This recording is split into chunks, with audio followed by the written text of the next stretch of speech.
Mm-hmm.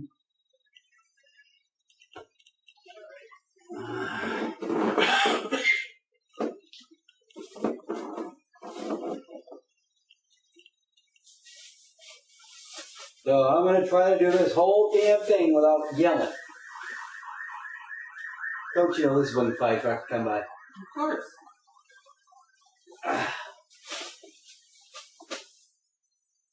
I don't expect this to be an hour-long production, but I do. I have a little rant here, and I should warn you all right now.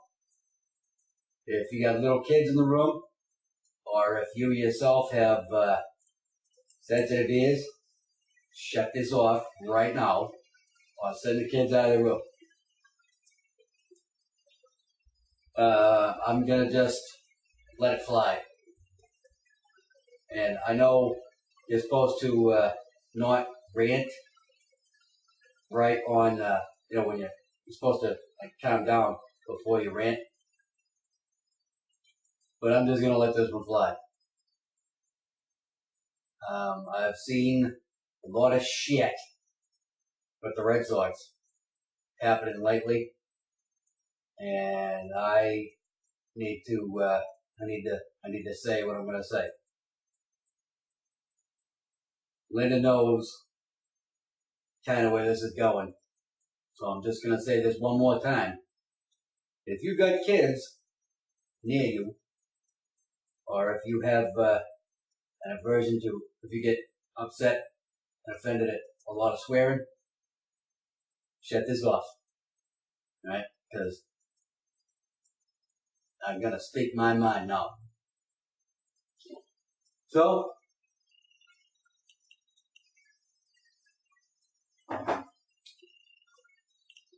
I want to talk primarily to the Boston Red Sox.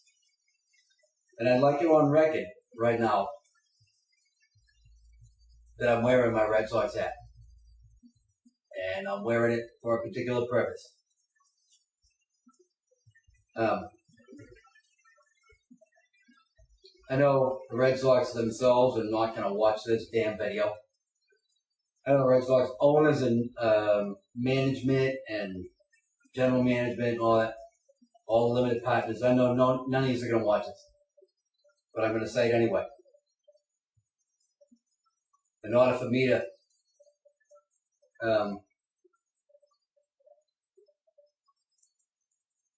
me to continue to be able to be a Red Sox fan, I have to be honest with myself as a Red Sox fan and with the damn team that I see on the field now.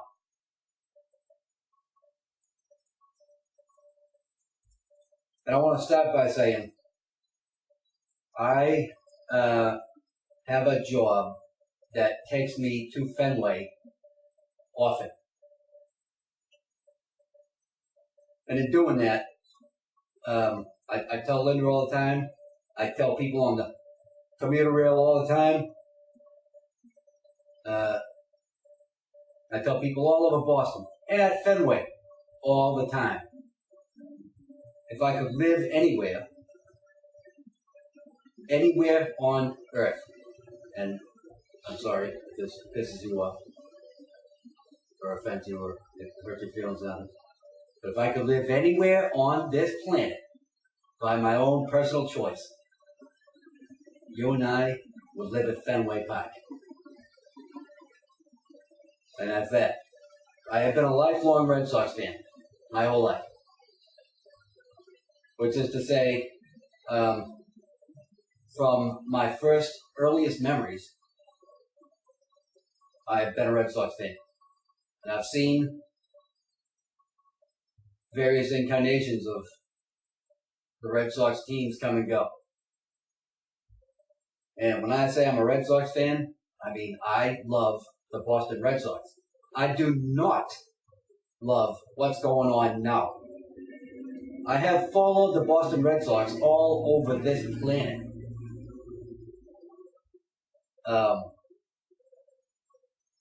Did I tell you that's why? One of the times I went to Toronto? Yes. I followed the Boston Red Sox into Canada to see them play the Blue Jays. You know, let me just get right into it now. I'm sick of what's going on with this Boston Red Sox team this season. I've seen this movie before, and I'm fucking sick of it. Just in case any Boston Red Sox players happen to be watching this right now. I'm ashamed of you. You ought to be ashamed of your damn selves. You make me sick. I told Linda on the way home tonight. I texted her to tell her I will turn my back on the Boston Red Sox just like that. It's only happened one other damn time in my whole life. But it's going to happen now. She texted back to tell me she never ever thought she'd ever hear me say anything like that. And it's just going to happen. And it's almost unavoidable now. Everybody who knows me in Facebook and in real life, anywhere on the internet, you all know, one, I'm very opinionated. It's difficult for me to keep that to myself. Two, when it comes to the Red Sox, I've put a lot of money and time and my faith into various incarnations of Red Sox teams. I've done a lot of defending of the Red Sox over the years. After the Greenwell era ended, and after Jose Canseco came out and said he was pretty much juiced up the whole time, and that's why he had his 40-40 seasons, and he was the Bash Brothers and, the Incredible Hulk and all that. And he admitted to years and years of steroids abuse. And after playing for the Red Sox and every other damn team, after all that bullshit and admitting to cheating, I came out and defended the Red Sox and said, no, I didn't just say this. Okay, I wrote to the acting commissioner at the time. I wrote to Congress. I wrote to the Baseball Hall of Fame and Museum. I wrote to everybody I could think of. I wrote to Jose Canseco. I wrote to everybody I could think of. And said, if anything's right with the world, make Jose Canseco give back one of those MVP awards and give it to Mike Greenwell, who was not on steroids. So I've defended the Red Sox all my life. All those years, listening to the curse of Babe Ruth and Bucky fucking Dent and Mookie fucking Wilson and the Yankees this and the Mets that and all this fucking shit. And I defended all those teams because they deserved it. Jim Rice, all of them. And I defended this team that's on the field now last year. I defended Bobby Valentine. I defended fat-ass Josh Beckett. I defended John Lackey. And Kevin Youkilis and Kyle Crawford and Adrian Gonzalez and all those fucking assholes, all of them. Dustin Pedroia, guys who are long gone now.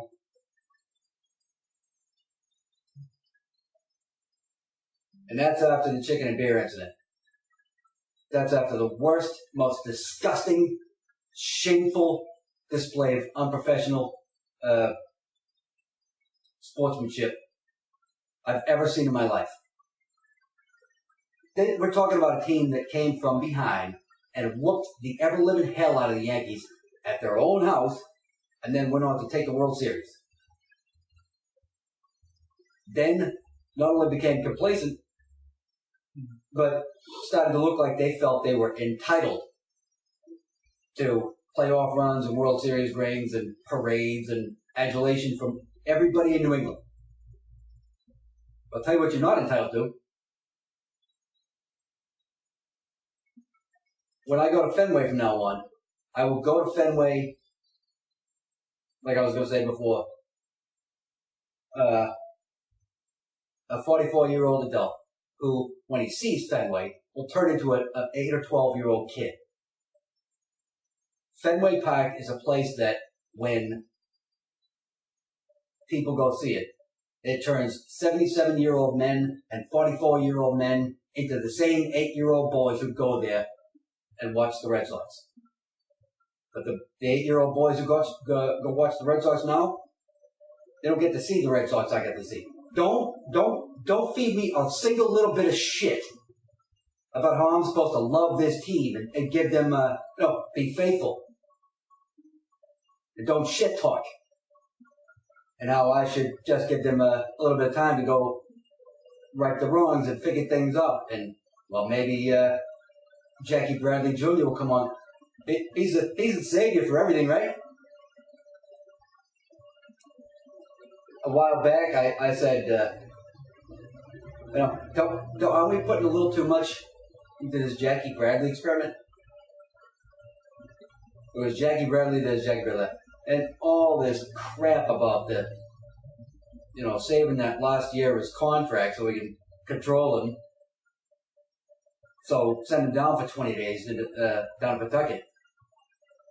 And I even texted into, I forget the damn guy's name, but WEEI, I texted in to tell them. Are we not putting entirely too much stock into this, in hope and faith into this Jackie Bradley experiment? What if he turns out to be Rob Deere? What if he takes a line drive to the eye and he's out of baseball? What if he just sucks? And the damn guy on WEEI on Sunday, who, in my mind, has no business being on WEEI or any other big-time sports talk radio show, sat right there on that radio station on Sunday and read my text on the air and said, I don't see any correlation to that at all. There's no credit to, don't give any credit to what I said. Because yes, we're putting a whole lot of faith and stock in Jackie Bradley. Well, okay, where's Jackie Bradley now? Where is he? Does he live on this planet anymore? Where is Jackie Bradley fucking Jr.? Well, everybody was, we were just about ready to start casting his bust for the fucking Hall of Fame. A couple of, last month. Where is he now?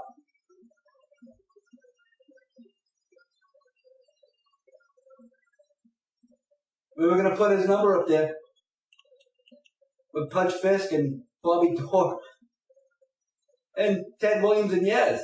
Come on. Where is Jackie Bradley Jr. and why is he not the savior of this season? Don't blame Bobby Valentine for last year and don't blame him for this year. Gabriel says, that they stopped playing because of Bobby Valentine. Who have they stopped playing for this year? They stopped playing for Terry Francona. And then they stopped playing, they didn't want to play at all for Bobby Valentine. And now, are you telling me they finally got the manager they want and now they're not playing for John Farrell? Don't forget, we're talking about the same Red Sox team that was on par with the Kansas City Royals only a couple of weeks ago. And the Royals were leading their division. And so were the Oakland A's. Are you telling me this Red Sox team this year is on par with the Oakland A's and Kansas City Royals now? If so, why are If so, I'll slap you. Why are the Boston Red Sox paying $150 million for a team that is on par with the Kansas City Royals and the Oakland fucking A's? Look at the A's, for Christ's sakes. Their payroll is like $28 and a bag of baseballs.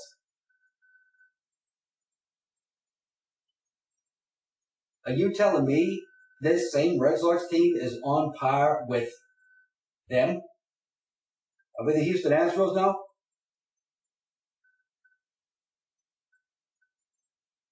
Don't tell me I gotta love. And everybody's got their damn little nicknames. Dustin Pedroia's Petey. I'm supposed to call him Petey. If Dustin Pedroia happens to watch this video, get the fuck off my team, man. I defended you too. Where you been lately? This is my Boston Red Sox team, not yours. We don't do things like that here. I'd slap you too. You do things like Kyle Yastrzemski used to do, okay? You be a consummate Red Sox icon like you're supposed to be. You want to run around talking shit? Play like a professional Red Sox player. I don't see a single Carlton Fisk or Kyle Yastrzemski or Jim Rice or Dwight Evans, even a Butch Hobson on this fucking team. All the guys anybody cared about are gone. And all I heard about last season was, well, it's Josh Beckett and Adrian Gonzalez and Kyle Crawford and Kevin Youkilis, and, well, they're all gone now. So who's the problem now? I said all last season and all this season, I said when they picked up John Lackey, I said, that's a problem right there. I've been saying it this whole time, right there on my computer, it's on record, all over Facebook and all over every place. I kept saying, this John Lackey experiment is going to fail miserably.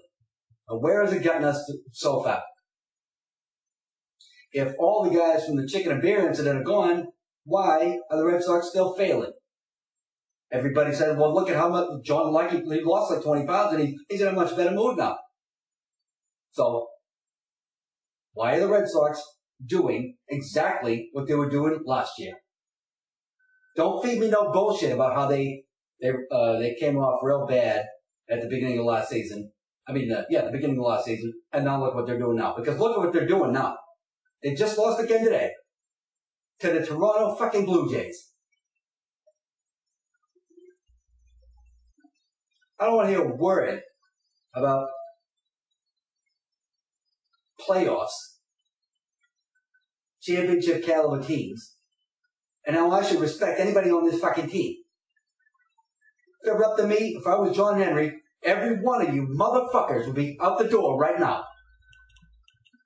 And we'd bring up a whole bunch of minor leaguers and pay them $150 million. Maybe they'd appreciate it. Instead of feeling like they're entitled to playoffs every fucking year. You're all a bunch of whining pussies. If it were up to me, you'd be out of here. Put a bunch of cardboard cutouts out in the field. That's how you play anyway. You're starting to play like a bunch of... Oh. I'd like to slap the ever-living shit out of every one of you. Without exception. Buckholz. All of you. All of you. Middlebrooks. I'm sick of Middlebrooks. I'm sick of all of you.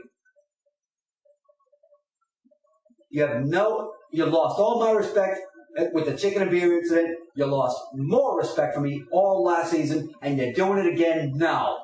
And you're disappointing all those little 8-year-old fans that go to those goddamn Red Sox games because they want to go see the Red Sox. They're not seeing the Red Sox, they're seeing a bunch of fucking whining bitches. Go play like professionals. Go play Major League Baseball. Otherwise, get the hell off that field and let some kids that'll come in there, let them play and let them enjoy it and appreciate it. Get some little leaguers in there. Bunch of bitches, get the fuck off this piece of shit. Get off my computer.